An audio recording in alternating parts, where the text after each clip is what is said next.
Circuit को देखो, इस सर्किट में कई रेजिस्टेंस है और कई कई सोर्स हैं, और करंट की वैल्यू ये पूछ रहे हैं जो लोड रेजिस्टेंस आरएल से पास हो रही है। तो देखने में ये सर्किट बहुत ही कॉम्प्लिकेटेड लग रहा है, लेकिन अगर मैं कहूं कि इस पूरे सर्किट के बदले, इस पूरे जंगल के बदले अगर मैं इसको रिप्लेस कर दूं एक वोल्टेज सोर्स और एक रेजिस्टेंस है, तो ये क्वेश्चन बहुत आसान हो गया। तो हम आज सीखेंगे कि कैसे एक मुश्किल सर्किट को एक आसान सर्किट में चेंज करते हैं, कैसे वोल्टेज सोर्स और सीरीज रेजिस्टेंस में उसको चेंज करके इस लोड करंट की वैल्यू निकालते हैं। तो इसी मेथड को कहते हैं हम Thevenin's theorem. Thevenin's theorem Thevenin's theorem में हम एक कॉम्प्लेक्स सर्किट को, एक मुश्किल दिखने वाले सर्किट को वोल्टेज सोर्स और सीरीज रेजिस्टेंस आरटीएच में कन्वर्ट करते हैं। तो थेवेनिन थ्योरम में किसी भी कॉम्प्लेक्स सर्किट को हम एक सोर्स से और एक रेजिस्टेंस से रिप्लेस करते हैं। Any complex circuit can be change into a voltage source and series resistance RTH. VTH is called Thevenin's voltage. Thevenin's voltage and RTH is called Thevenin's resistance. Thevenin's resistance. लेकिन ये theorem हर circuit में apply नहीं होता, इसको apply करने की कुछ शर्त होती है। तो अब हम देखेंगे कि conditions under which this theorem is applied. पहला शर्त है कि सर्किट कैसा हो, सर्किट शुड बी लीनियर। इसका मतलब हुआ क्या कि उसमें जो कंपोनेंट्स लगे हुए हैं उसमें V और I के बीच जो रिलेशनशिप है वो स्ट्रेट लाइन हो। जैसे कि R है, अब R में V और I के बीच में रिलेशनशिप स्ट्रेट लाइन की होती है। तो ऐसे एलिमेंट्स जो ओम्स लॉ को फॉलो करें वो कैसे होते हैं, लीनियर एलिमेंट होते हैं। तो first the elements should be linear. Second है कि the circuit should be bilateral. Bilateral means current का डायरेक्शन चेंज करने पर सर्किट के स्वभाव में कोई चेंज ना हो। जैसे कि मान लो ये सर्किट है, इसमें R है और C अगर है, तो करंट चाहे ऐसे बहाव चाहे ऐसे बहाव, सर्किट के स्वभाव में कोई चेंज नहीं हो रहा है। तो सर्किट बाइलेटरल कब होगा, जब उसके एलिमेंट्स जो है वो बाइलेटरल होंगे। तो एलिमेंट्स बाइलेटरल कब होंगे, जब एलिमेंट्स में करंट चाहे ऐसे बहाव चाहे ऐसे बहाव, V और I के बीच का संबंध चेंज ना हो। जैसे कि ये R है, तो R में करंट चाहे ऐसे चाहे ऐसे, V is always I into R होता है। लेकिन अगर सर्किट में बाइलेटरल एलिमेंट्स नहीं है, जैसे ट्रांजिस्टर हो गया, डायोड हो गया, तो ये सर्किट जो है वो बाइलेटरल नहीं होगी और इसमें थेवेनिन्स थ्योरम अप्लाई नहीं होगा। तो बाइलेटरल सर्किट्स के लिए एलिमेंट्स जो है वो R, L या C होने चाहिए। थर्ड है कि the circuit should be time invariant. Time invariant मतलब टाइम के साथ जो वेरी ना हो। तो उसमें जो एलिमेंट्स लगे हुए हैं वो फिक्स्ड हो, वो टाइम के साथ वेरी ना हो। तो अगर उसमें RLC लगा हुआ है तो RLC की वैल्यू टाइम के साथ फिक्स्ड हो, वेरी ना हो। और सोर्स जो है वो डिपेंडेंट और इंडिपेंडेंट दोनों हो सकता है। पहले तो सोर्स क्या, सोर्स मीन्स जो सर्किट में एनर्जी दे उसको हम सोर्स कहते हैं। जैसे कि ये सप्लाई हो गया, ये इलेक्ट्रिक सर्किट में एनर्जी देता है, तो ये सोर्स हो गया। अब ये सोर्स डिपेंडेंट भी हो सकता है और इंडिपेंडेंट भी हो सकता है। इंडिपेंडेंट मीन्स जो किसी पे डिपेंड ना हो, जिसकी वैल्यू फिक्स हो। जैसे ये 5 वोल्ट का हो गया सोर्स, तो ये 5 वोल्ट का सोर्स कैसा है? इंडिपेंडेंट है। वही हम अगर सोर्स लें 5i, जहां पर i करंट है इस सर्किट में, तो जब i की वैल्यू चेंज होगी तो 5i भी चेंज होगा। तो ये सोर्स कैसा होगा? डिपेंडेंट सोर्स होगा। तो सर्किट में डिपेंडेंट और इंडिपेंडेंट सोर्स दोनों हो सकते हैं। उस कंडीशन में थेवेनिन अप्लाई होगा। तो 3 शर्त मेन है इसमें कि circuit should be linear, second it should be bilateral, third it should be time in. This is Thevenin theorem. इसमें एनी लीनियर बाइलेटरल सर्किट जिसमें बहुत सारे ईएमएफ हैं और रेजिस्टेंस हैं, उसको हम रिप्लेस करते हैं एक सोर्स से और सीरीज रेजिस्टेंस से। इसी थ्योरम का नाम है Thevenin theorem. So any complex linear and bilateral circuit can be simplified into a equivalent circuit with source and series resistance। इस सोर्स का नाम होता है थेवेनिन वोल्टेज और इस रेजिस्टेंस का नाम है थेवेनिन रेजिस्टेंस। अब ये वी टी एच और आर टी एच कैसे आता है? तो इसके कुछ स्टेप्स हैं। वी टी एच और आर टी एच फाइंड करने के कुछ स्टेप्स हैं जिसको हम देखेंगे। तो वी टी एच और आर टी एच फाइंड करने के लिए ये 4 स्टेप्स है। स्टेप 1, 2, 3, 4। तो पहला स्टेप है कि लोड रेजिस्टेंस को हटा दो। तो लोड रेजिस्टेंस क्या है? तो जिस रेजिस्टेंस से करंट या वोल्टेज फाइंड करना होता है उसको कहते हैं लोड रेजिस्टेंस। जैसे इस सर्किट में इस रेजिस्टेंस से हमें आई को फाइंड करना है। So this resistance is called load resistance. तो पहला स्टेप है कि लोड को हटा दो। तो हमने इस आरएल को पहले हटा दिया, ठीक है। अब सेकेंड स्टेप है कि find V T H. We T H is called open circuit voltage after removing load. मतलब सेकेंड स्टेप में लोड हटाने के बाद जो वोल्टेज आ रहा है उसको फाइंड करो। तो जो वोल्टेज आएगा उसी का नाम है थेवेनिन वोल्टेज। जैसे हमने यहां जब लोड हटा दिया तो ये सर्किट अब कैसा हो गया? ओपन हो गया। ओपन मतलब खुला हुआ। देखो ये यहां के बाद सर्किट खुला हुआ है, तो this is the open circuit. अब फाइंड करो इसमें V A B, open circuit voltage. तो जो ये वी ए बी होगी वही जो है वो वी टी एच होगी। तो लोड हटाने के बाद ए और बी के अक्रॉस में जो वोल्टेज होगा उसी का नाम है थेवेनिन वोल्टेज। तो वी टी एच फाइंड करो स्टेप 2 में।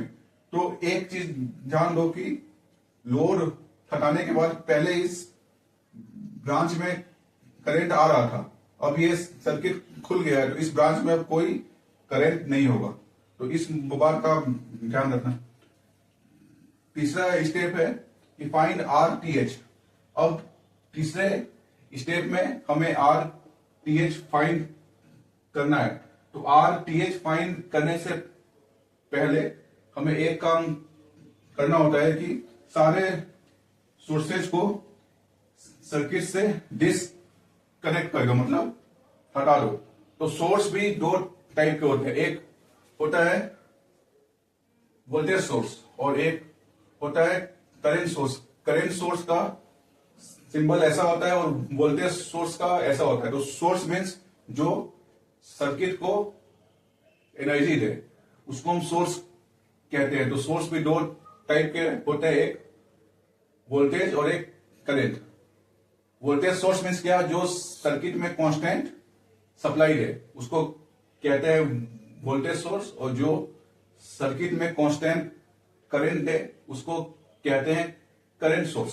तो तीसरे स्टेप में सारे सोर्सेस को सर्किट से हटा दो, और सर्किट से हटाने के बाद इक्विवेलेंट रेजिस्टेंस फाइंड करो ए बी के अक्रॉस में।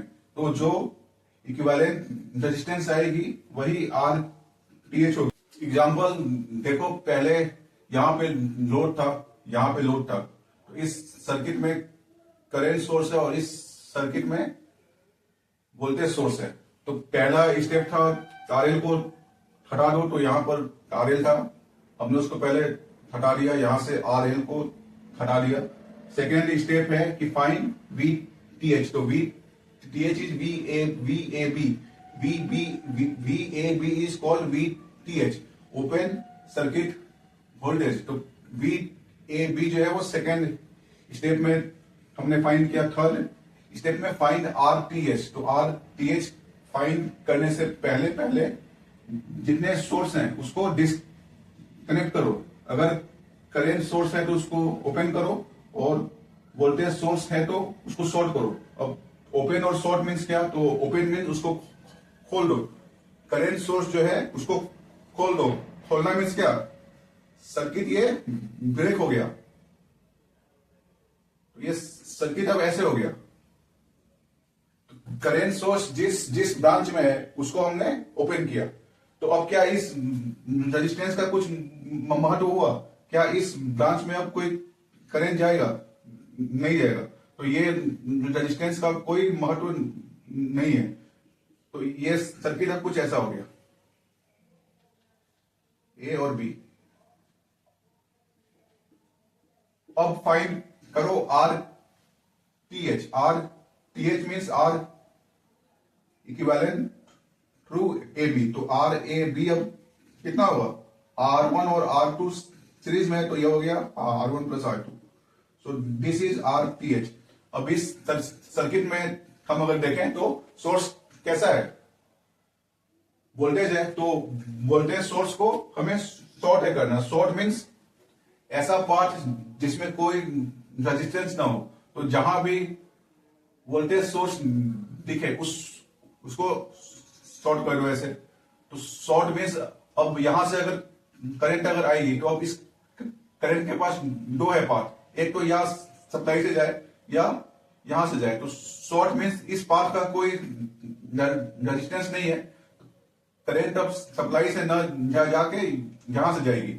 तो ये सोर्स अब रहे न रहे कोई मतलब नहीं है, तो ये सोर्स अब हट गया। तो जहां भी वोल्टेज सोर्स दिखे उसको शॉर्ट करो, और जहां भी करंट सोर्स दिखे उसको ओपन करो। तो अब शॉर्ट के बाद अब ये सर्किट कुछ ऐसा हो गया, R1 और R2 और R3 पैरेलल में है, और फिर इन दोनों का इक्विवेलेंट R1 के साथ सीरीज में है। अब इसमें आर ए बी फाइंड करो, जो आर ए बी आएगा वही आर टी एच होगा। अब चौथा स्टेप में जब एक बार वी टी एच और आर टी एच आ गया, तब दोनों को सीरीज में जोड़ दो, और पहले स्टेप में जो लोड हटाया था उसको फिर से इसमें डाल दो। तो करंट की जो वैल्यू इस लोड से आएगी वो कितनी होगी, we T H by are T H plus R L होगी। अब इस क्वेश्चन में हमें वी टी एच और आर टी एच की वैल्यू फाइंड करनी है। तो पहला स्टेप क्या था कि लोड कौन सा है, तो लोड मीन्स जिस रेजिस्टेंस से करंट या वोल्टेज निकालना हो उसको कहते हैं लोड। तो यहां पर आरएल जो है वो लोड हो गया, मान लो आरएल 5 ओम है। तो पहला स्टेप है कि आरएल को हटा दो। तो फर्स्ट स्टेप में आरएल को हमने हटा दिया, तो सर्किट कुछ ऐसा हो गया।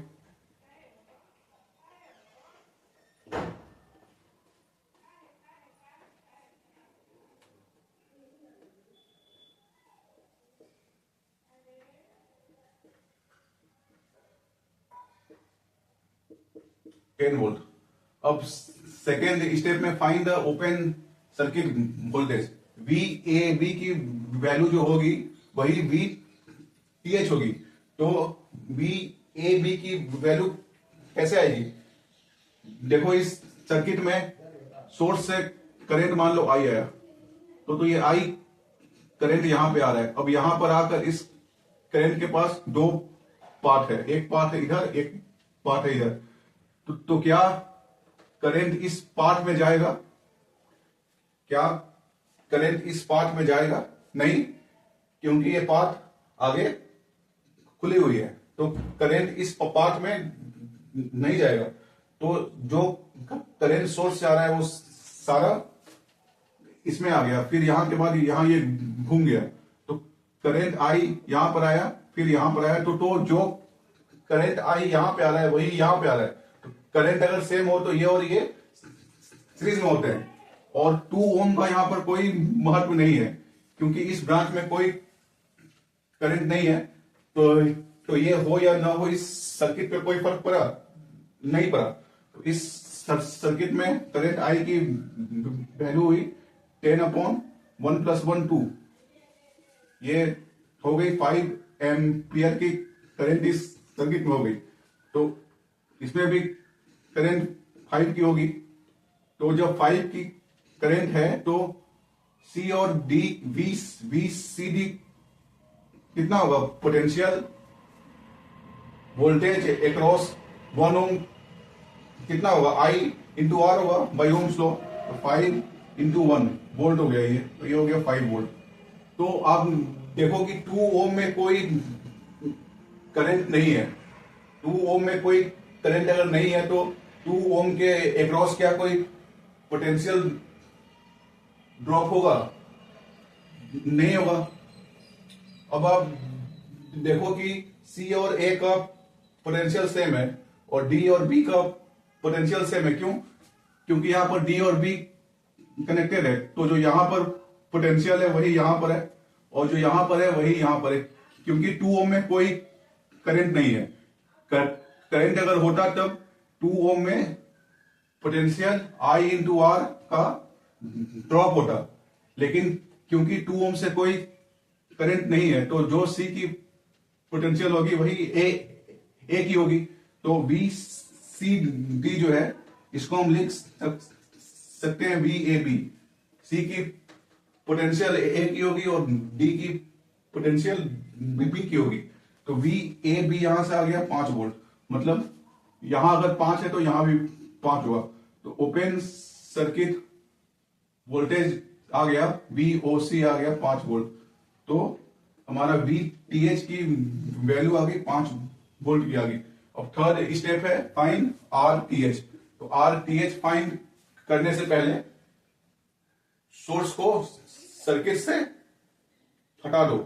तो सोर्स को हटाने के लिए अगर सप्लाई है तो उसको शॉर्ट कर दो, अगर करंट सोर्स है तो उसको ओपन कर दो।